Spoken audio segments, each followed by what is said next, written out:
ಆತ್ಮೀಯ ಸ್ನೇಹಿತರೆ, MNS ಅಕಾಡೆಮಿಗೆ ಸ್ವಾಗತ. ಸ್ನೇಹಿತರೆ, FDA, STA, PSI ಸೇರಿದಂತೆ 2021ರ ಎಲ್ಲ ಸ್ಪರ್ಧಾತ್ಮಕ ಪರೀಕ್ಷೆಗಳಲ್ಲಿ ಕೇಳಬಹುದಾದಂಥ ಭಾರತದ ಇತಿಹಾಸ ಮತ್ತು ಸಂವಿಧಾನಕ್ಕೆ ಸಂಬಂಧಪಟ್ಟಂತ ಉಪಯುಕ್ತ ಮಾಹಿತಿಯೊಂದಿಗೆ ಮೋಸ್ಟ್ ಇಂಪಾರ್ಟೆಂಟ್ ಕ್ವಶನ್ನ ವಿಡಿಯೋ ಸರಣಿಯೊಂದಿಗೆ ನಾವು ನಿಮ್ಮ ಮುಂದೆ ಬಂದಿದ್ದೀವಿ. ಸ್ನೇಹಿತರೆ, ವಿಡಿಯೋ ಇಷ್ಟ ಆದರೆ ವಿಡಿಯೋವನ್ನು ಲೈಕ್ ಮಾಡಿ, ನಿಮ್ಮ ಸ್ನೇಹಿತರೊಂದಿಗೆ ಶೇರ್ ಮಾಡಿ ಅಂತ ಹೇಳ್ತಾ, ಮೊದಲನೇ ಪ್ರಶ್ನೆ, ಈ ಕೆಳಗಿನ ಮೊಘಲ್ ರಾಜರಲ್ಲಿ ಯಾರು ರಾಜಾರಾಮ್ ಮೋಹನ್ ರಾಯ್ ಅವರನ್ನ ಲಂಡನ್ಗೆ ದೂತರಾಗಿ ಕಳಿಸಿದ್ರು ಅಂತ.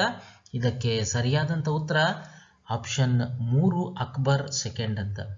ಅಕ್ಬರ್ ಸೆಕೆಂಡ್ ಇವರು ರಾಜಾರಾಮ್ ಮೋಹನ್ ರಾಯ್ ಅವರನ್ನ ತನ್ನ ದೂತನಾಗಿ ಲಂಡನ್ಗೆ ಕಳಿಸಿದ್ರು. ಅವರು ಸಾಯುವ ಮೊದಲು, ಅಂದರೆ ಅಕ್ಬರ್ ಟು ಸಾಯುವ ಮೊದಲು ರಾಜಾರಾಮ್ ಮೋಹನ್ ರಾಯ್ ಅವರನ್ನ ಬ್ರಿಟನ್ ರಾಯಭಾರಿಯಾಗಿ ಕಳಿಸಿದ್ರು ಮತ್ತು ಇವರಿಗೆ ರಾಜ ಅನ್ನೋ ಒಂದು ಬಿರುದನ್ನು ಸಹ ಇವರೇ ನೀಡಿದ್ದಾರೆ ಅಂತ ಹೇಳಲಾಗುತ್ತೆ. ಎರಡನೇ ಪ್ರಶ್ನೆ, ಈ ಕೆಳಗಿನಲ್ಲಿ ಮೊದಲ ಬಾರಿಗೆ ಭೂಕಂದಾಯ ಸಂಗ್ರಹದ ದಹಸಲ ವ್ಯವಸ್ಥೆಯನ್ನ ಪರಿಚಯ ಮಾಡಿದಂಥವ್ರು ಯಾರು? ದಹಸಲ ಅನ್ನೋ ವ್ಯವಸ್ಥೆಯನ್ನ ಪರಿಚಯ ಮಾಡಿದಂಥವ್ರು ಯಾರು ಅಂತ. ಇದಕ್ಕೆ ಸರಿಯಾದಂಥ ಉತ್ತರ ಆಪ್ಷನ್ 3, ಅಕ್ಬರ್. ಈ ಹೊಸ ವ್ಯವಸ್ಥೆ ಅಡಿಯಲ್ಲಿ ಆದಾಯವನ್ನ ಇಂದಿನ 10 ವರ್ಷಗಳ ಸರಾಸರಿ ಉತ್ಪನ್ನದ 1/3 ಭಾಗ ಅಂತ ಲೆಕ್ಕ ಹಾಕಲಾಗ್ತಾ ಇತ್ತು. ಇದನ್ನ ರಾಜ್ಯಕ್ಕೆ ನಗದು ರೂಪದಲ್ಲಿ ಕೊಡಬೇಕಾಗಿತ್ತು. ಈ ವ್ಯವಸ್ಥೆಯನ್ನ ನಂತರ ಪರಿಷ್ಕರಣೆ ಮಾಡಲಾಯಿತು. ಸ್ಥಳೀಯ ಬೆಲೆಗಳನ್ನ ಗಣನೆಗೆ ತೆಗೆದುಕೊಂಡು ಮತ್ತು ಅದೇ ರೀತಿಯ ಉತ್ಪಾದಕತೆಯನ್ನ ಹೊಂದಿರುವ ಪ್ರದೇಶಗಳನ್ನ ಮೌಲ್ಯಮಾಪನ ವಲಯಗಳಾಗಿ ವರ್ಗೀಕರಣ ಮಾಡಲಾಯಿತು. ಇನ್ನು ಪ್ರವಾಹ ಅಥವಾ ಬರಗಾಲದ ಸಮಯದಲ್ಲಿ ಸುಗ್ಗಿ ವಿಫಲವಾದಾಗ ರೈತರಿಗೆ ಪರಿಹಾರವನ್ನ ಸಹ ನೀಡಲಾಗ್ತಿತ್ತು.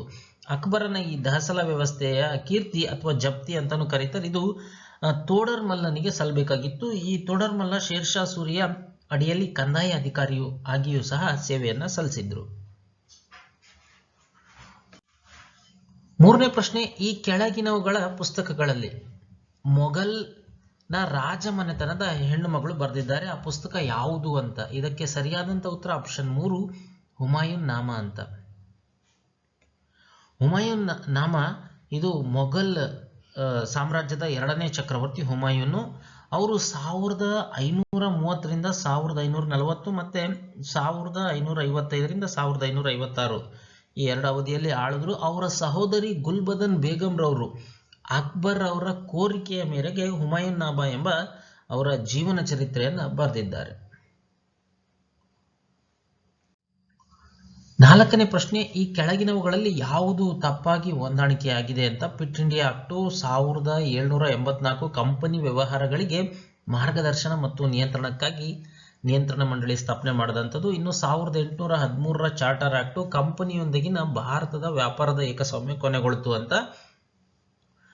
ಇನ್ನು 1833 ಚಾರ್ಟರ್ ಆಕ್ಟ್ ಇದು ಕಂಪನಿಯ ಸಾಲವನ್ನು ಭಾರತ ಸರ್ಕಾರ ವಹಿಸಿಕೊಂಡಿದ್ದು. ಇನ್ನು 1853ರ ಚಾರ್ಟರ್ ಆಕ್ಟ್ ಕಂಪನಿಯ ವ್ಯವಹಾರಗಳನ್ನು ನಿಯಂತ್ರಣ ಮಾಡಲಿದ್ದು ಅಂತ. ಇದರಲ್ಲಿ ಯಾವುದು ತಪ್ಪಾಗಿ ಹೊಂದಾಣಿಕೆಯಾಗಿದೆ ಅಂತ. ಸ್ನೇಹಿತರೆ, 3 ಸರಿ ಇದಾವೆ, ABC. ಇಲ್ಲಿ ಡಿ ಮಾತ್ರ ತಪ್ಪಿದೆ. 1773ರ ನಿಯಂತ್ರಣ ಕಾಯ್ದೆ, ಇದನ್ನು ಔಪಚಾರಿಕವಾಗಿ ಈಸ್ಟ್ ಇಂಡಿಯಾ ಕಂಪನಿ ಕಾಯ್ದೆ 1772 ಅಂತಲೂ ಕರೀತಾರೆ. ಇದು ಗ್ರೇಟ್ ಬ್ರಿಟನ್ನ ಸಂಸತ್ತಿನ ಒಂದು ಕಾಯ್ದೆಯಾಗಿದ್ದು ಭಾರತದಲ್ಲಿ ಈಸ್ಟ್ ಇಂಡಿಯಾ ಕಂಪನಿಯ ಆಡಳಿತ ನಿರ್ವಹಣೆಯನ್ನು ಕೂಲಂಕುಷವಾಗಿ ಪರಿಶೀಲಿಸತಕ್ಕಂಥ ಉದ್ದೇಶವನ್ನು ಹೊಂದಿರತಕ್ಕಂಥ ಇದು ಕಾಯ್ದೆ. ಇನ್ನು ಭಾರತದಲ್ಲಿ ಕಂಪನಿ ವ್ಯವಹಾರಗಳನ್ನು ನಿಯಂತ್ರಿಸಲು ಬ್ರಿಟಿಷ್ ಸರ್ಕಾರ ಕೈಗೊಂಡಂತ ಮೊದಲ ಹೆಜ್ಜೆ ಈ ರೆಗ್ಯುಲೇಟಿಂಗ್ ಆಕ್ಟ್ ಆಗಿತ್ತು. 5ನೇ ಪ್ರಶ್ನೆ, ಈ ಕೆಳಗಿನ ಮೊಘಲ್ ಚಕ್ರವರ್ತಿಗಳಲ್ಲಿ ಬಂಗಾಳ, ಹೈದರಾಬಾದ್ ಮತ್ತು ಗುಜರಾತ್ ಪ್ರದೇಶಗಳಲ್ಲಿ ತೆರಿಗೆ ರಹಿತ ವ್ಯಾಪಾರ ಮಾಡಲಿಕ್ಕೆ ಬ್ರಿಟಿಷರಿಗೆ ಅನುಮತಿಯನ್ನ ನೀಡಿದಂಥವ್ರು ಯಾರು ಅಂತ. ಇದಕ್ಕೆ ಸರಿಯಾದಂಥ ಉತ್ತರ ಆಪ್ಷನ್ 2, ಫಾರೂಕ್ ಸಿಯಾರ್ ಅಂತ. ಫಾರೂಕ್ ಸಿಯಾರು ಬಂಗಾಳ, ಹೈದರಾಬಾದ್, ಗುಜರಾತ್ ಪ್ರಾಂತ್ಯಗಳಲ್ಲಿ ತೆರಿಗೆ ಮುಕ್ತವಾಗಿ ವ್ಯಾಪಾರ ಮಾಡಲಿಕ್ಕೆ ಬ್ರಿಟಿಷರಿಗೆ ಅನುಮತಿ ನೀಡಿದಂಥ ರಾಜ ಆಗಿದ್ದಾರೆ. 6ನೇ ಪ್ರಶ್ನೆ, ಈ ಕೆಳಗಿನವುಗಳಲ್ಲಿ ಕಾಲಾನುಕ್ರಮದಲ್ಲಿ ಜೋಡಿಸಿ ಮತ್ತು ಕೆಳಗೆ ನೀಡಲಾಗಿರ್ತಕ್ಕಂಥ ಕೋಡ್ಗಳಿಂದ ಸರಿಯಾದ ಉತ್ತರವನ್ನು ಆರಿಸಿ ಅಂತ. ಆಗಸ್ಟ್ ಕೊಡುಗೆ, ಇನ್ನು ಅಥವಾ ಆಗಸ್ಟ್ ಆಫರ್ ಅಂತಲೂ ಕರೀತಾರೆ. ಇನ್ನು ಕ್ಯಾಬಿನೆಟ್ ಮಿಷನ್ ಯೋಜನೆ, ಇನ್ನು ಕ್ರಿಪ್ಸ್ ಮಿಷನ್ ಯೋಜನೆ, ವೇವಲ್ಸ್ ಯೋಜನೆ ಸರಿಯಾಗಿ ಹೊಂದಿಸಬೇಕಾಗಿದೆ. ಮೊದಲು ಯಾವುದು ಅಂತ. ಸ್ನೇಹಿತರೆ, ಇಲ್ಲಿ ಆಗಸ್ಟ್ ಆಫರ್ ಬರುತ್ತಲ್ಲ, ಅದು 1940ರಲ್ಲಿ ಬರುತ್ತೆ. ಇನ್ನು ದಿ ಕ್ರಿಪ್ಸ್ ಮಿಷನ್ 1942 ಮತ್ತು ವೇವಲ್ಸ್ ಮಿಷನ್ 1945.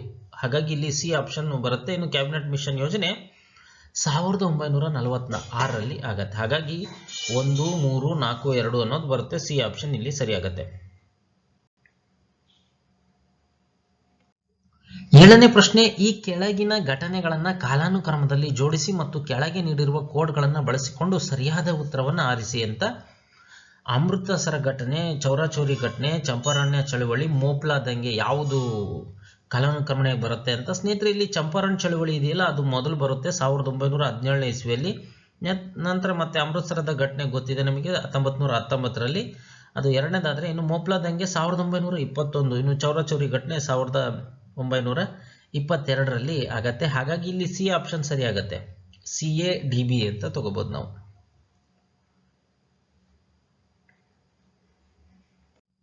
ಎಂಟನೇ ಪ್ರಶ್ನೆ, ಈ ಕೆಳಗಿನ ಹೇಳಿಕೆಗಳನ್ನ ಪರಿಗಣಿಸಿ. ಭಾರತ ಸರ್ಕಾರ ಕಾಯ್ದೆ 1935 ಇವುಗಳನ್ನು ಒದಗಿಸಿದೆ ಅಂತ. ಒಂದನೇದು ಪ್ರಾಂತೀಯ ಸ್ವಾಯತ್ತತೆ ಒದಗಿಸ್ತು, ಇನ್ನು ಫೆಡರಲ್ ನ್ಯಾಯಾಲಯದ ಸ್ಥಾಪನೆಗೆ ಕಾರಣ ಆಯಿತು, ಇನ್ನು ಕೇಂದ್ರದಲ್ಲಿ ಅಖಿಲ ಭಾರತ ಒಕ್ಕೂಟದ ಸ್ಥಾಪನೆಗೆ ಕಾರಣ ಆಯಿತು. ಮೇಲೆ ನೀಡಿರ್ತಕ್ಕಂಥ ಹೇಳಿಕೆಗಳಲ್ಲಿ ಯಾವುದು ಸರಿ ಅಂತ. ಸ್ನೇಹಿತರೆ, ಇಲ್ಲ, ಎಲ್ಲ ಹೇಳಿಕೆ ಸರಿಯಾಗಿದ್ದವು. ಹಾಗಾಗಿ ಇಲ್ಲಿ 1, 2 ಮತ್ತು 3 ಡಿ ತಗೋಬಹುದು ಆಪ್ಷನ್. ಪ್ರಾಂತೀಯ ಸ್ವಾಯತ್ತತೆ, ಫೆಡರಲ್ ನ್ಯಾಯಾಲಯ ಮತ್ತು ಅಖಿಲ ಭಾರತ ಒಕ್ಕೂಟವನ್ನು ಕೇಂದ್ರದಲ್ಲಿ ಸ್ಥಾಪನೆ ಮಾಡಲಿಕ್ಕೆ ಭಾರತ ಸರ್ಕಾರದ ಕಾಯ್ದೆ 1935 ಅವಕಾಶ ಮಾಡಿಕೊಳ್ತು. 9ನೇ ಪ್ರಶ್ನೆ, ಪಟ್ಟಿ 1ರೊಂದಿಗೆ ಪಟ್ಟಿ 2ಅನ್ನ ಜೋಡಿಸಿ ಕೆಳಗೆ ನೀಡಲಾಗಿರ್ತಕ್ಕಂಥ ಕೋಡ್ಗಳಿಂದ ಸರಿಯಾದ ಉತ್ತರವನ್ನ ಆಯ್ಕೆ ಮಾಡಿ ಅಂತ. ಈ ಕಡೆ ಲೇಖಕರು ಕೊಟ್ಟಿದ್ದಾರೆ, ಅವರು ಬರೆದಂಥ ಪುಸ್ತಕ ಕೊಟ್ಟಿದ್ದಾರೆ. ದಾದಾಬಾಯಿ ನವರೋಜಿ ಇಲ್ಲಿ ಯಾವ ಪುಸ್ತಕ ಬರೆದಿದ್ದಾರೆ ಅಂತಂದ್ರೆ, ಅದು 3ನೇ ಪುಸ್ತಕವನ್ನ ಬರೆದಿದ್ದಾರೆ, poverty and on British rule in India ಅಂತೇಳಿ. ಇನ್ನು ದಯಾನಂದ ಸರಸ್ವತಿರವರು ಸತ್ಯಾರ್ಥ ಪ್ರಕಾಶ ಅದನ್ನ ಬರೆದಿದ್ದಾರೆ. ಇನ್ನು ಬಾಲಗಂಗಾಧರ್ ತಿಲಕ್ ಗೀತಾ ರಹಸ್ಯವನ್ನ ಬರೆದ್ರೆ, ಬಂಕಿಂ ಚಂದ್ರ ಚಟರ್ಜಿ ಆನಂದ ಮಠ ಒಂದೇ ಮಾತರಂ ಏನು ಹಾಡಿದೆ ಅದನ್ನ ಬರೆದಂಥವ್ರು ಆನಂದ ಮಠ. ಹಾಗಾಗಿ ಇಲ್ಲಿ ನಾವೇನ್ ತಗೋಬಹುದು ಅಂದ್ರೆ ಡಿ ಆಪ್ಷನ್ ತಗೋಬಹುದು. 3, 1, 4, 2 ಡಿ ಇಲ್ಲಿ ಸರಿಯಾದಂತ ಉತ್ತರ.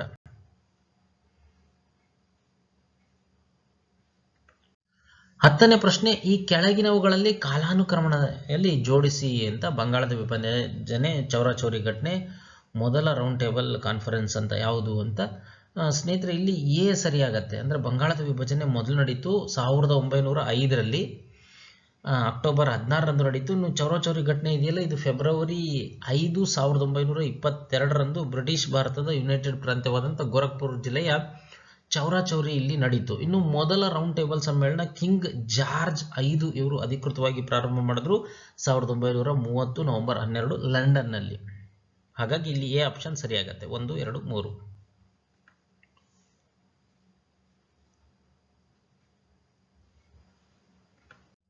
11ನೇ ಪ್ರಶ್ನೆ, ಕೆಳಗಿನವುಗಳನ್ನ ಹೊಂದಿಸಿ ಅಂತ.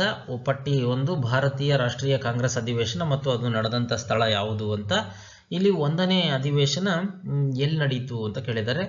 1ನೇ ಅಧಿವೇಶನ ಬಾಂಬೆಯಲ್ಲಿ ನಡೀತು. ಇನ್ನು 2ನೇ ಅಧಿವೇಶನ ಕಲ್ಕತ್ತಾದಲ್ಲಿ ನಡೀತು. ಇನ್ನು 3ನೇ ಅಧಿವೇಶನ ಮದ್ರಾಸಲ್ಲಿ ನಡೀತು. ಇನ್ನು 4ನೇ ಅಧಿವೇಶನ ಅಲಹಾಬಾದ್ನಲ್ಲಿ ನಡೀತು. ಹಾಗಾಗಿ ಇಲ್ಲಿ ಎ ಆಪ್ಷನ್ ಸರಿಯಾಗತ್ತೆ. ಇನ್ನು ನೋಡೋದಾದ್ರೆ 1ನೇ ಅಧಿವೇಶನ ಬಾಂಬೆ ಡಿಸೆಂಬರ್ 28ರಿಂದ 30ರವರೆಗೂ 1885 ಪೋಮೇಶ್ ಚಂದ್ರ ಬ್ಯಾನರ್ಜಿರವರ ನೇತೃತ್ವದಲ್ಲಿ ನಡೆಯಿತು. ಇನ್ನು 2ನೇ ಅಧಿವೇಶನ ಕಲ್ಕತ್ತಾದಲ್ಲಿ ಡಿಸೆಂಬರ್ನಲ್ಲಿ 27ರಿಂದ 30ರವರೆಗೂ 1886 ದಾದಾಬಾಯಿ ನವರೋಜಿರವರ ಅಧ್ಯಕ್ಷತೆಯಲ್ಲಿ ನಡೆದರೆ, ಇನ್ನು 3ನೇ ಅಧಿವೇಶನ ಮದ್ರಾಸ್ನಲ್ಲಿ ಡಿಸೆಂಬರ್ 27ರಿಂದ 30ರವರೆಗೂ 1887ರಲ್ಲಿ ನಡೆಯಿತು. ಬದ್ರುದ್ದೀನ್ ತ್ಯಾಬ್ಜಿರವರ ಅಧ್ಯಕ್ಷತೆಯಲ್ಲಿ ನಡೆಯುತ್ತಿದ್ದು. 12ನೇ ಪ್ರಶ್ನೆ, ಕೆಳಗಿನವುಗಳನ್ನ ಹೊಂದಿಸಿ ಬರೆಯಿರಿ ಅಂತ. GK Gokhale, M Malaviya, C Rajagopalachari, VD Savarkar ಮತ್ತೆ ಅವರ ಯಾವ ಪಕ್ಷವನ್ನ ಸ್ಥಾಪನೆ ಮಾಡಿದ್ರು ಅಂತ ಈ ಕಡೆ ಕೊಟ್ಟಿದ್ದಾರೆ ಪಟ್ಟಿ 2ರಲ್ಲಿ. ಇದಕ್ಕೆ ಸರಿ ಉತ್ತರ ಏನು ಅಂತ ನೋಡೋದಾದ್ರೆ ಎ ಆಪ್ಷನ್ ಇಲ್ಲಿ ಸರಿಯಾಗತ್ತೆ. 1, 2, 4, 3 ಅಂತ. ಈಗ ಎಕ್ಸ್ಪ್ಲೇಷನ್ ನೋಡೋದಾದ್ರೆ ಗೋಪಾಲಕೃಷ್ಣ ಗೋಖಲೆರವರು ಜೂನ್ 12, 1905ರಂದು ಮಹಾರಾಷ್ಟ್ರದ ಪುಣೆಯಲ್ಲಿ ದಿ ಸರ್ವೆಂಟ್ ಆಫ್ ಇಂಡಿಯಾ ಸೊಸೈಟಿಯನ್ನು ಸ್ಥಾಪನೆ ಮಾಡ್ತಾರೆ. ಇನ್ನು ಪಂಡಿತ್ ಮದನ್ ಮೋಹನ್ ಮಾಳವೀಯ ಇವರು 1916ರಲ್ಲಿ ವಾರಣಾಸಿಯಲ್ಲಿ ಬನಾರಸ್ ಹಿಂದೂ ಯೂನಿವರ್ಸಿಟಿಯನ್ನು ಸ್ಥಾಪನೆ ಮಾಡ್ತಾರೆ. ಇನ್ನು ಸ್ವತಂತ್ರ ಪಕ್ಷವನ್ನ C ರಾಜಗೋಪಾಲಾಚಾರಿರವರು ಸ್ಥಾಪನೆ ಮಾಡ್ತಾರೆ. ಇದು 1959ರಿಂದ 74ರವರೆಗೂ ಅಸ್ತಿತ್ವದಲ್ಲಿದ್ದಂಥ ಭಾರತೀಯ ಸಂಪ್ರದಾಯವಾದಿ ರಾಜಕೀಯ ಪಕ್ಷ ಆಗಿತ್ತಿದು. ಇನ್ನು VD ಸಾವರ್ಕರ್ ಇವರು ಫ್ರೀ ಇಂಡಿಯಾ ಸೊಸೈಟಿ ಅಂದ್ರೆ ವಿದ್ಯಾರ್ಥಿ ಸಮಾಜವನ್ನು ಸ್ಥಾಪನೆ ಮಾಡಿದಂಥವ್ರು ಆಗಿದ್ದಾರೆ.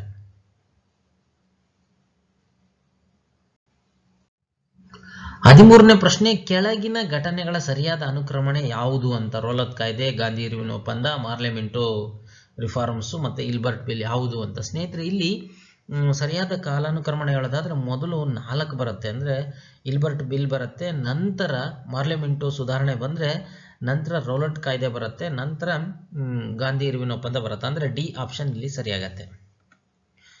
ಇಲ್ಬರ್ಟ್ ಬಿಲ್ಲು 1883, ಇನ್ನು ಮಾರ್ಲೆಮೆಂಟೋ ರಿಫಾರ್ಮ್ಸು 1909, ಆದರೆ ರೌಲಟ್ ಕಾಯ್ದೆ 1919, ಇನ್ನು ಗಾಂಧಿ ಇರ್ವಿನ್ ಒಪ್ಪಂದ 1931 ಇಸ್ವಿಯಲ್ಲಿ ನಡೆಯುತ್ತೆ.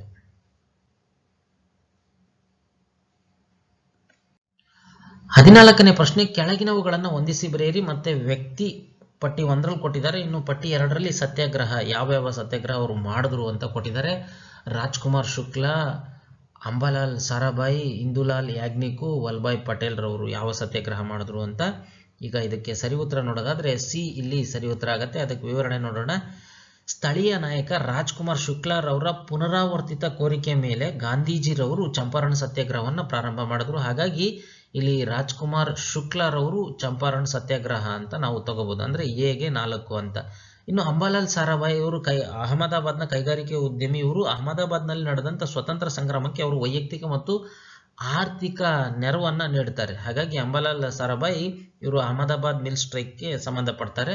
ಇನ್ನು ಇಂದುಲಾಲ್ ಕನಯ್ಯಲಾಲ್ ಯಾಗ್ನಿಕ್ ಇವರು ಸ್ವತಂತ್ರ ಕಾರ್ಯಕರ್ತ ಮತ್ತು ಅಖಿಲ ಭಾರತ ಕಿಸಾನ್ ಸಭೆಯ ನಾಯಕರಾಗಿದ್ದರು. ಇವರು ಭಾರತದ ಸ್ವತಂತ್ರದಲ್ಲಿ ಗಾಂಧೀಜಿ ನೇತೃತ್ವದಲ್ಲಿ ಖೇಡಾ ಸತ್ಯಾಗ್ರಹದಲ್ಲಿ ಭಾಗವಹಿಸಿದ್ರು. ಹಾಗಾಗಿ ಇಂದುಲಾಲ್ ಯಾಗ್ನಿಕ್ ಇವರು ಖೇಡಾ ಸತ್ಯಾಗ್ರಹ ಅಂತ ನಾವು ತಗೋಬಹುದು 1.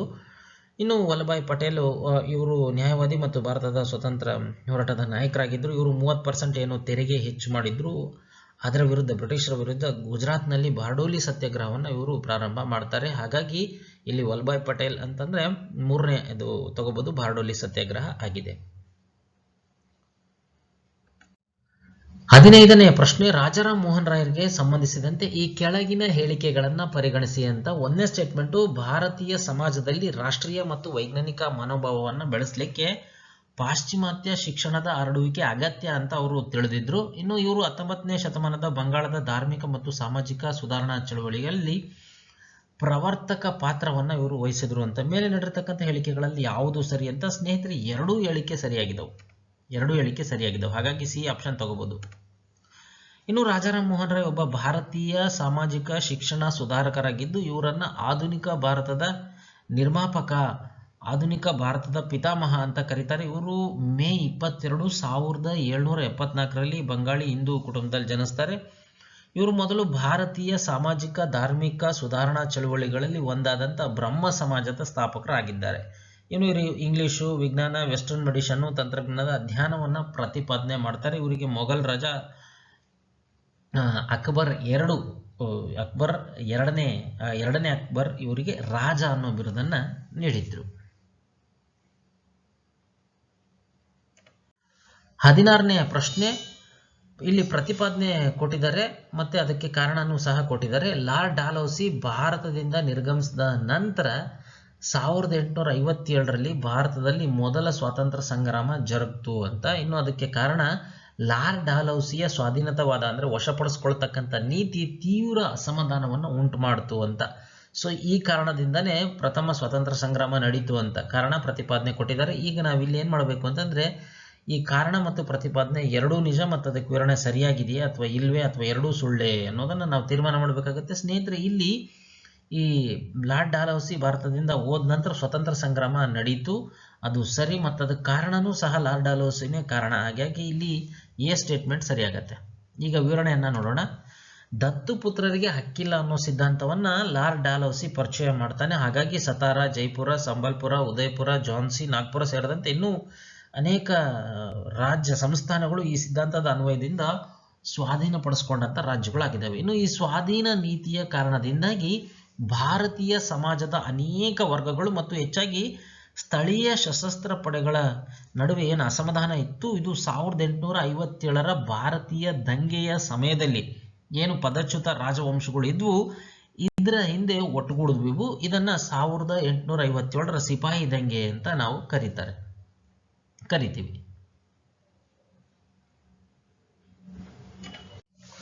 17ನೇ ಪ್ರಶ್ನೆ, ಅನ್ನಿ ಬೆಸೆಂಟ್ ಬಗ್ಗೆ ಈ ಕೆಳಗಿನ ಯಾವ ಹೇಳಿಕೆಗಳು ನಿಜವಾಗಿದ್ದಾವೆ ಅಂತ. ಇವರು ಬನಾರಸ್ ನಲ್ಲಿ ಸೆಂಟ್ರಲ್ ಹಿಂದೂ ಕಾಲೇಜನ್ನು ಸ್ಥಾಪನೆ ಮಾಡ್ತಾರೆ. ಇವರು ಹೋಮ್ ರೂಲ್ ಲೀಗ್ ಅನ್ನ ಆಯೋಜನೆ ಮಾಡ್ತಾರೆ. ಇನ್ನು ಇವರು ಭಾರತದಲ್ಲಿ ಥಿಯೋಸಾಫಿಕಲ್ ಸೊಸೈಟಿ ಅಂದ್ರೆ ಚಳುವಳಿಯನ್ನ ಪ್ರಾರಂಭ ಮಾಡ್ತಾರೆ ಅಂತ, ಪರಿಚಯಿಸಿದ್ರು ಅಂತ. ಯಾವ ಹೇಳಿಕೆ ಸರಿ ಅಂತ ಸ್ನೇಹಿತರೆ, ಈ 3 ಹೇಳಿಕೆ ಸರಿಯಾಗಿದೆ ಅವರಿಗೆ. ಹಾಗಾಗಿ ಎ ಆಪ್ಷನ್ ಇಲ್ಲಿ ಸರಿಯಾಗುತ್ತೆ, 1, 2 ಮತ್ತು 3.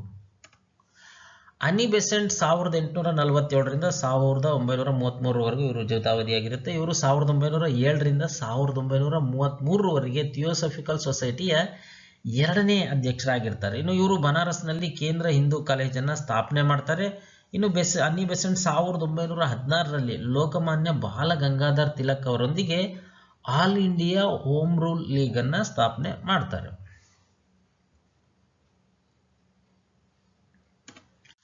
18ನೇ ಪ್ರಶ್ನೆ, ಬ್ರಿಟಿಷ್ ಭಾರತದ ಇತಿಹಾಸದಲ್ಲಿ ಈ ಕೆಳಗಿನ ಘಟನೆಗಳನ್ನು ಪರಿಗಣಿಸಿ ಅಂತ. ಸಂಥಾಲ್ ದಂಗೆ, ಇಂಡಿಗೋ ದಂಗೆ, ಸನ್ಯಾಸಿ ಮತ್ತು ಫಕೀರ್ ದಂಗೆ, ಬಿರ್ಸಾ ಮುಂಡಾ ದಂಗೆ ಅಂತ. ಯಾವ ಅದರ ಕಾಲಾನುಕ್ರಮಣೆ ಅಂತ ಸ್ನೇಹಿತರೆ, ಇಲ್ಲಿ ಮೊದಲನೇದಾಗಿ ಸನ್ಯಾಸಿ ಮತ್ತು ಫಕೀರ್ ದಂಗೆ ಬರುತ್ತೆ. ಇನ್ನು ನಂತರ ಇಂಡೋ ದಂಗೆ ಬಂದರೆ ನಂತರ ಸಂಥಾಲ್ ದಂಗೆ ಬರುತ್ತೆ. ನಂತರ ಕೊನೆಯದಾಗಿ ಬಿರ್ಸಾ ಮುಂಡಾ ದಂಗೆ ಬರುತ್ತೆ. ಅಂದರೆ ಎ ಆಪ್ಷನ್ ಇಲ್ಲಿ ಸರಿಯಾಗುತ್ತೆ. ಈಗ ಅದರ ವಿವರಣೆ ನೋಡೋಣ.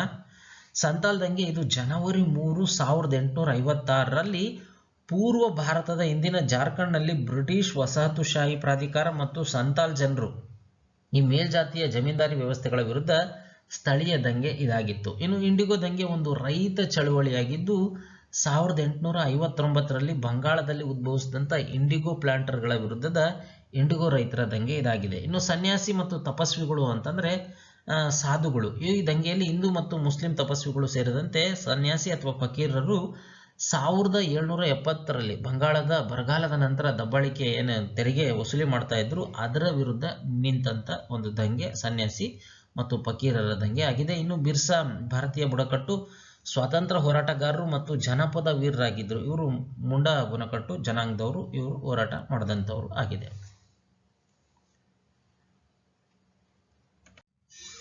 19ನೇ ಪ್ರಶ್ನೆ, ಈ ಕೆಳಗಿನವುಗಳಲ್ಲಿ ಯಾವುದು 1919ರ ಭಾರತ ಸರ್ಕಾರದ ಕಾಯ್ದೆಯ ಮುಖ್ಯ ಲಕ್ಷಣಗಳು ಅಂತ.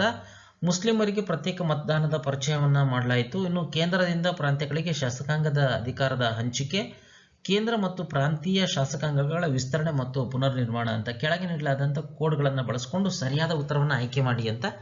ಸ್ನೇಹಿತರೆ, ಒಂದು ಸ್ಟೇಟ್ಮೆಂಟ್ ಬಿಟ್ಬಿಟ್ಟು 2 ಮತ್ತು 3 ಸರಿ ಇದಾವೆ. ಹಾಗಾಗಿ ಇಲ್ಲಿ ಡಿ ಆಪ್ಷನ್ ಅನ್ನು ನಾವು ತಗೋಬಹುದು, 2 ಮತ್ತು 3. ಭಾರತ ಸರ್ಕಾರದ ಕಾಯ್ದೆ 1919, ಇದನ್ನ ಮೊಂಟೆಗೊ ಚೆಮ್ಸ್ಫರ್ಡ್ ರಿಫಾರ್ಮ್ಸ್ ಅಂತ ಕರೀತಾರೆ. ಇದರ ಲಕ್ಷಣಗಳು ಹೇಳೋದಾದ್ರೆ, ಇದು ಡಯಾರ್ಕಿ ವ್ಯವಸ್ಥೆಯನ್ನ ಪರಿಚಯ ಮಾಡಿತು. 1919ರ ಭಾರತ ಸರ್ಕಾರದ ಕಾಯ್ದೆ ಕೇಂದ್ರ ಮತ್ತು ಪ್ರಾಂತೀಯ ವಿಷಯಗಳ ವರ್ಗೀಕರಣಕ್ಕೆ ಅವಕಾಶ ನೀಡಿತು. ಭಾರತೀಯ ಕಾರ್ಯಕಾರಿಣಿ ಗವರ್ನರ್ ಜನರಲ್ ಮತ್ತು ಅವರ ಪರಿಷತ್ತನ್ನ ಒಳಗೊಂಡಿತ್ತು. ಇನ್ನು ಈ ಕಾಯ್ದೆ ಕೇಂದ್ರ ಶಾಸಕಾಂಗವನ್ನ ದ್ವಿಪಕ್ಷೀಯವಾಗಿಸಿತು. ಭಾರತದಲ್ಲಿ ಮೊದಲ ಬಾರಿಗೆ ಸಾರ್ವಜನಿಕ ಸೇವಾ ಆಯೋಗವನ್ನ ಸ್ಥಾಪನೆ ಮಾಡಲಿಕ್ಕೆ ಈ ಕಾಯ್ದೆ ಅವಕಾಶವನ್ನು ನೀಡಿತು. 20ನೇ ಪ್ರಶ್ನೆ, ಗಾಂಧಿ ಇರ್ವಿನ್ ಒಪ್ಪಂದಕ್ಕೆ ಸಂಬಂಧಿಸಿದಂತೆ ಈ ಕೆಳಗಿನ ಹೇಳಿಕೆಗಳನ್ನು ಪರಿಗಣಿಸಿ ಅಂತ. 1ನೇ ಸ್ಟೇಟ್ಮೆಂಟ್, ಒಪ್ಪಂದದ ಪ್ರಕಾರ ಎಲ್ಲ ರಾಜಕೀಯ ಕೈದಿಗಳನ್ನು ಬಿಡುಗಡೆ ಮಾಡಲಿಕ್ಕೆ ಬ್ರಿಟಿಷ್ ಸರ್ಕಾರ ಒಪ್ಕೊಳ್ತು ಅಂತ. ಇನ್ನು ಕರಾವಳಿ ಪ್ರದೇಶಗಳಲ್ಲಿ ವೈಯಕ್ತಿಕ ಬಳಕೆಗಾಗಿ ಉಪ್ಪು ತಯಾರಿಸಲಿಕ್ಕೆ ಬ್ರಿಟಿಷ್ ಸರ್ಕಾರ ಅನುಮತಿ ನೀಡಿತು ಅಂತ. ಮೇಲೆ ನೀಡಿರತಕ್ಕಂಥ ಹೇಳಿಕೆಗಳಲ್ಲಿ ಯಾವುದು ಸರಿ ಅಂತ. ಸ್ನೇಹಿತರೆ, ಇಲ್ಲಿ 1ನೇ ಸ್ಟೇಟ್ಮೆಂಟ್ ತಪ್ಪಿದೆ, 2ನೇ ಸ್ಟೇಟ್ಮೆಂಟ್ ಮಾತ್ರ ಸರಿ ಇದೆ. ಹಾಗಾಗಿ ಬಿ 2 ಮಾತ್ರ ಸರಿ ಅಂತ. ಗಾಂಧಿ ಇರ್ವಿನ್ ಒಪ್ಪಂದ ಮಹಾತ್ಮ ಗಾಂಧಿ ಮತ್ತು ಅಂದಿನ ಭಾರತದ ವೈಸ್ರಾಯ್ ಲಾರ್ಡ್ ಇರ್ವಿನ್ ರವರು ಮಾರ್ಚ್ 5, 1931ರಂದು ಲಂಡನ್ನಲ್ಲಿ ನಡೆದಂಥ 2ನೇ ರೌಂಡ್ ಟೇಬಲ್ ಸಮ್ಮೇಳನದ ಮೊದಲು ಸಹಿ ಮಾಡಿದಂಥ ರಾಜಕೀಯ ಒಪ್ಪಂದ ಗಾಂಧಿ ಇರ್ವಿನ್ ಒಪ್ಪಂದ ಆಗಿತ್ತು. ಇನ್ನು ಎಲ್ಲ ಸುಗ್ರೀವಾಜ್ಞೆಗಳನ್ನು ವಾಪಸ್ ತೆಗೆದುಕೊಳ್ಳಲಿಕ್ಕೆ ಹಾಗೂ ಕಾನೂನು ಕ್ರಮಗಳನ್ನು ಕೊನೆಗೊಳಿಸಲಿಕ್ಕೆ ಬ್ರಿಟಿಷ್ ಸರ್ಕಾರ ಒಪ್ಕೊಳ್ತು. ಹಿಂಸಾಚಾರ ಏನು ಮಾಡಿದ್ರು ಅದರ ತಪ್ಪಿತಸ್ಥರನ್ನ ಬಿಟ್ಬಿಟ್ಟು ಉಳಿದ ಎಲ್ಲ ರಾಜಕೀಯ ಕೈದಿಗಳನ್ನು ಬಿಡುಗಡೆ ಮಾಡಲಿಕ್ಕೆ ಬ್ರಿಟಿಷ್ ಸರ್ಕಾರ ಒಪ್ಕೊಳ್ತು. ಹಾಗಾಗಿ ಮೊದಲನೇ ಸ್ಟೇಟ್ಮೆಂಟ್ ಏನಿದೆ ಎಲ್ಲ ಕೈದಿಗಳು ಅಂತಿತ್ತು, ಅದಲ್ಲ, ಹಿಂಸಾಚಾರದ ತಪ್ಪಿತಸ್ಥರನ್ನ ಬಿಟ್ಬಿಟ್ಟು ಉಳಿದ ಎಲ್ಲ ರಾಜಕೀಯ ಕೈದಿಗಳನ್ನ ಬಿಡುಗಡೆ ಮಾಡಲಿಕ್ಕೆ ಒಪ್ಕೊಳ್ತು. ಇನ್ನು ಸಮುದ್ರ ಕರಾವಳಿಯ ಸಮೀಪ ಇರುವ ವ್ಯಕ್ತಿಗಳಿಂದ ಉಚಿತವಾಗಿ ಉಪ್ಪು ತಯಾರಿಸಲಿಕ್ಕೆ ಅನುಮತಿ ನೀಡಿತು. ಇನ್ನು ಕಾಂಗ್ರೆಸ್ ಪಕ್ಷದ ಮೇಲಿದ್ದಂಥ ಎಲ್ಲ ನಿಷೇಧವನ್ನ ಇದು ಈ ಗಾಂಧಿ ಇರ್ವಿನ್ ಒಪ್ಪಂದ ತೆಗೆದು ಹಾಕ್ತು. 21ನೇ ಪ್ರಶ್ನೆ, ಈ ಕೆಳಗಿನವುಗಳಲ್ಲಿ ಯಾವುದು ಸರಿಯಾಗಿ ಹೊಂದಿಕೆ ಆಗತ್ತೆ ಅಂತ. 1919ರ ಕಾಯ್ದೆ ಚುನಾವಣಾ ತತ್ವ, 1919ರ ಕಾಯ್ದೆ ಪ್ರಾಂತೀಯ ಸ್ವಾಯತ್ತತೆ, 1935ರ ಕಾಯ್ದೆ ರಾಜ್ಯಗಳಲ್ಲಿ ರಾಜಪ್ರಭುತ್ವ, ಇನ್ನು 1947ರ ಕಾಯ್ದೆ ಜವಾಬ್ದಾರಿಯುತ ಸರ್ಕಾರ ಅಂತ. ಯಾವುದು ಸರಿ ಅಂತ ಸ್ನೇಹಿತರೆ, ಜವಾಬ್ದಾರಿಯುತ ಸರ್ಕಾರಕ್ಕೆ ಕಾರಣವಾದಂಥ ಕಾಯ್ದೆ 1947, ನಮಗೆ ಸ್ವತಂತ್ರ ಬಂದಂಥ ವರ್ಷ ಅದು ಕಾಯ್ದೆ. ಹಾಗಾಗಿ ಇಲ್ಲಿ ಡಿ ಮಾತ್ರ ಸರಿಯಾಗತ್ತೆ.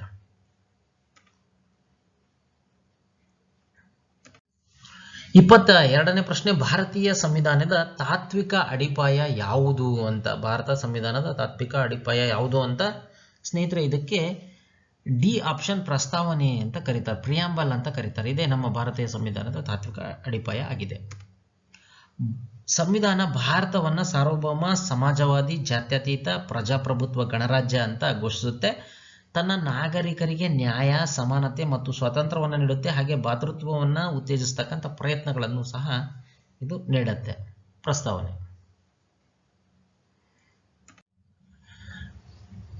ಇನ್ನು 23ನೇ ಪ್ರಶ್ನೆ, ಪ್ರಸ್ತಾವನೆ ಸಂವಿಧಾನದ ಒಂದು ಭಾಗ ಅಂತ ನಿರ್ಧಾರ ಮಾಡಿದಂಥ ಪ್ರಕರಣ ಯಾವುದು ಅಂತ. ಇದಕ್ಕೆ ಸರಿಯಾದಂಥ ಉತ್ತರ ಆಪ್ಷನ್ 2, ಕೇಶವಾನಂದ ಭಾರತಿ ಪ್ರಕರಣ. ಕೇಶವಾನಂದಿ ಭಾರತಿ ಪ್ರಕರಣ 1973ರಲ್ಲಿ ನಡೆದಂಥದ್ದು. ಇದು ಸುಪ್ರೀಂ ಕೋರ್ಟ್ ತನ್ನ ಹಿಂದಿನ ನಿರ್ಧಾರ ರದ್ದುಗೊಳಿಸಿತು ಮತ್ತು ಪ್ರಸ್ತಾವನೆಯನ್ನ ಸಂವಿಧಾನದ ಒಂದು ಭಾಗ ಆಗಿದೆ ಅಂತ ತೀರ್ಪು ಕೊಡ್ತು ಮತ್ತು ಸಂವಿಧಾನದ 368ನೇ ವಿಧಿಯ ಅಡಿಯಲ್ಲಿ ತಿದ್ದುಪಡಿಯನ್ನ ಮಾಡಬಹುದು ಪ್ರಸ್ತಾವನೆಗೆ ಅಂತ ಇದು ಅಭಿಪ್ರಾಯ ಪಡ್ತು. 24ನೇ ಪ್ರಶ್ನೆ, ಈ ಕೆಳಗಿನ ಯಾವ ಬ್ರಿಟಿಷ್ ಕಾಯ್ದೆ ಭಾರತದಲ್ಲಿ ಸಂಸದೀಯ ವ್ಯವಸ್ಥೆಗೆ ತಳಪಾಯವನ್ನ ಹಾಕ್ತು ಅಂತ. ಇದಕ್ಕೆ ಸರಿಯಾದಂಥ ಉತ್ತರ Indian council act 1892, option 3, C option. 1892ರ ಇಂಡಿಯನ್ ಕೌನ್ಸಿಲ್ ಆಕ್ಟ್ ಯುನೈಟೆಡ್ ಕಿಂಗ್ಡಮ್ನ ಸಂಸತ್ತಿನ ಒಂದು ಕಾಯ್ದೆಯಾಗಿದ್ದು, ಬ್ರಿಟಿಷ್ ಭಾರತದಲ್ಲಿ ಶಾಸಕಾಂಗ ಮಂಡಳಿಗಳಿಗೆ ಅವುಗಳ ಗಾತ್ರವನ್ನು ಹೆಚ್ಚಿಸುವ ಮೂಲಕ ಅಧಿಕಾರವನ್ನು ನೀಡಿತು. ಇದು ಭಾರತದಲ್ಲಿ ಸಂಸದೀಯ ವ್ಯವಸ್ಥೆಗೆ ಅಡಿಪಾಯವನ್ನು ಹಾಕಿದಂಥ ಒಂದು ಆಕ್ಟ್ ಆಗಿದೆ. 25ನೇ ಪ್ರಶ್ನೆ, ಭಾರತದ ಸಂವಿಧಾನದ ಯಾವ ಅನುಸೂಚಿ ಹಲವಾರು ರಾಜ್ಯಗಳಲ್ಲಿನ ಪರಿಶಿಷ್ಟ ಪ್ರದೇಶಗಳ ಆಡಳಿತ ಮತ್ತು ನಿಯಂತ್ರಣಕ್ಕಾಗಿ ವಿಶೇಷ ನಿಬಂಧನೆಗಳನ್ನು ಒಳಗೊಂಡಿದೆ ಅಂತ. ಇದಕ್ಕೆ ಸರಿಯಾದಂಥ ಉತ್ತರ 5ನೇ ಅನುಸೂಚಿ, ಆಪ್ಷನ್ 2, ಬಿ.